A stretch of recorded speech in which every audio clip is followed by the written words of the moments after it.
ಲೋಕೋಪಯೋಗಿ ಸಚಿವ ಸತೀಶ್ ಜಾರಕಿಹೊಳಿ ಅವರು ಹಾನಗಲ್ ತಾಲೂಕಿನ ಕರಗುತ್ರಿ ಗ್ರಾಮದಲ್ಲಿ ನಡೆದ ಅಬ್ದುಲ್ ರಜಾಕ್ ಮುಲ್ಲಾ ಅವರ ಮದುವೆ ಸಮಾರಂಭದಲ್ಲಿ ಭಾಗವಹಿಸಿ ಮಾಧ್ಯಮಗಳೊಂದಿಗೆ ಮಾತನಾಡಿದರು.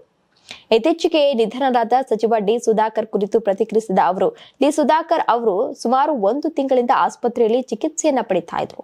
ಅವರನ್ನ ಉಳಿಸಿಕೊಳ್ಳಲು ವೈದ್ಯರು, ಸರ್ಕಾರ ಹಾಗೂ ನಮ್ಮ ನಾಯಕರು ಸಾಕಷ್ಟು ಪ್ರಯತ್ನ ಪಟ್ಟರು. ಆದ್ರೆ ಅವರನ್ನ ಉಳಿಸಿಕೊಳ್ಳಲು ಸಾಧ್ಯವಾಗಲಿಲ್ಲ ಎಂದು ವಿಷಾದವನ್ನು ವ್ಯಕ್ತಪಡಿಸಿದರು. ರಾಜ್ಯ ಸರ್ಕಾರದ ಒಳಕಿತ್ತಾಟದ ಕುರಿತು ಕೇಳಿದ ಪ್ರಶ್ನೆಗೆ ಉತ್ತರಿಸಿದ ಅವರು, ನಮ್ಮ ಸರ್ಕಾರದ ಒಳಗಿನ ವಿಷಯಗಳನ್ನ ನಾವು ಸ್ವತಃ ಸರಿಪಡಿಸಿಕೊಳ್ಳುತ್ತೇವೆ. ಅದರಲ್ಲಿ ಬೇರೆ ಪಕ್ಷದವರು ಹೇಳುವಂತಹ ಅಗತ್ಯ ಇಲ್ಲ ಅಂತ ಸ್ಪಷ್ಟಪಡಿಸಿದರು. ಸಚಿವ ಸಂಪುಟ ವಿಸ್ತರಣೆ ಕುರಿತು ಮಾತನಾಡಿದ ಸತೀಶ್ ಜಾರಕಿಹೊಳಿ, ಪಂಚರಾಜ್ಯ ಚುನಾವಣೆಗಳ ಬಳಿಕ ಸಚಿವ ಸಂಪುಟ ವಿಸ್ತರಣೆಯಾಗುವ ಸಾಧ್ಯತೆ ಇದೆ. ಇಲ್ಲವಾದ್ರೆ ಇನ್ನೂ 1 ವಾರದೊಳಗೆ ಈ ವಿಚಾರ ಅಂತಿಮ ಆಗಬಹುದು ಅಂತ ತಿಳಿಸಿದ್ದಾರೆ.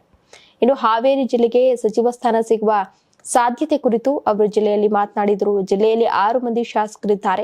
ಸಚಿವ ಸ್ಥಾನ ಯಾರಿಗೆ ನೀಡಬೇಕು ಎಂಬುದನ್ನು ಹೈಕಮಾಂಡ್ ತೀರ್ಮಾನಿಸುತ್ತದೆ ಎಂದು ತಿಳಿಸಿದ್ದಾರೆ. ಇನ್ನು ಈ ಬಾರಿ ಸಚಿವ ಸಂಪುಟ ವಿಸ್ತರಣೆಯನ್ನ ಹಾವೇರಿ ಜಿಲ್ಲೆಗೆ, ವಿಶೇಷವಾಗಿ ಹಾನಗಲ್ ಭಾಗಕ್ಕೆ ಸಚಿವ ಸ್ಥಾನ ಸಿಗುವ ಸಾಧ್ಯತೆಯ ಸುಳಿವನ್ನ ನೀಡಿದ್ದಾರೆ. ಈಗಾಗಲೇ ನಮ್ಮನ್ನ ಬಿಟ್ಟು ಅಗಲಿದ್ದಾರೆ. ಸುಮಾರು 1 ತಿಂಗಳಿಂದ ಅವರು ಆಸ್ಪತ್ರೆಯಲ್ಲಿ ದಾಖಲಾಗಿದ್ರು. ಅವ್ರನ್ನ ಉಳಿಸ್ಕೊಳ್ಳಿಕ್ಕೆ ವೈದ್ಯರು, ನಮ್ಮ ಸರ್ಕಾರ, ಮುಖ್ಯಮಂತ್ರಿಗಳು ಭಾಳಷ್ಟು ಪ್ರಯತ್ನ ಮಾಡಿದ್ರು ಕೂಡ ಅದನ್ನ ಉಳಿಸ್ಲಿಕ್ಕೆ ಆಗಲಿಲ್ಲ. ಅನಿವಾರ್ಯ, ಹುಟ್ಟು ಸಾವು ಅನಿವಾರ್ಯ, ಇನ್ನೇನು ಮಾಡಲಿಕ್ಕಾಗಲ್ಲ. ಆದರೆ ಅವರ ಆದರ್ಶ, ಅವ್ರು ನಮ್ಮ ಪಕ್ಷದಲ್ಲಿ ಇರುವಂಥ ಒಡನಾಟ, ನಮ್ಮ ಜೊತೆ ಕೆಲಸ ಮಾಡಿದ್ದಾರೆ ಸಾಕಷ್ಟು. ಸೊ ಅವ್ರಿಗೆ ನಮ್ಮ ಜೊತೆ ನೆನಪು ಮಾತ್ರ ಇದೆ. ಸೊ ಅವರ ಆದರ್ಶ ನಮ್ಮ ಜೊತೆ ಇದ್ದೇ ಇರ್ತೈತೆ. ಸೊ ಅವರ ಆತ್ಮಕ್ಕೆ ಶಾಂತಿ ಸಿಗ್ಲಂತ ನಾವು ಕೂಡ ಈ ಸಂದರ್ಭದಲ್ಲಿ ಪ್ರಾರ್ಥನೆ ಮಾಡ್ತೀವಿ. ನಾಳೆ ಅವರ ಅಂತಿಮ ಶವ ಸಂಸ್ಕಾರಕ್ಕೆ ನಾನು ಕೂಡ ಹೋಗ್ತಾ ಇದ್ದೇನೆ. ಸೊ ಅಷ್ಟು ಮಾತ್ರ ಈಗ ಹೇಳಬಲ್ಲೆ. ಅವರು ಒಬ್ಬರು ಕೆಲಸಗಾರರು.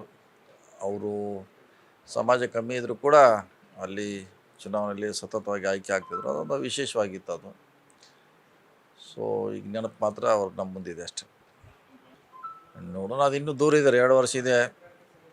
ಈಗ ನಮ್ಮ ಪಕ್ಷದಲ್ಲಿ ಏನಾಗ್ತದೆ ಅದನ್ನು ಸರಿ ಮಾಡಿಸ್ಕೊಳ್ಳೋದು ನಮಗೆ ಬಿಟ್ಟಂಥದ್ದು, ನಮ್ಮ ವಿಚಾರ. ಸೊ ಒಂದು ಸರಿ ಮಾಡ್ಕೋತಿ ಏನು ಸಮಸ್ಯೆ ಇದ್ರೆ. ಸೊ ಇನ್ನೂ 2 ವರ್ಷ ಇದೆ ಚುನಾವಣೆ.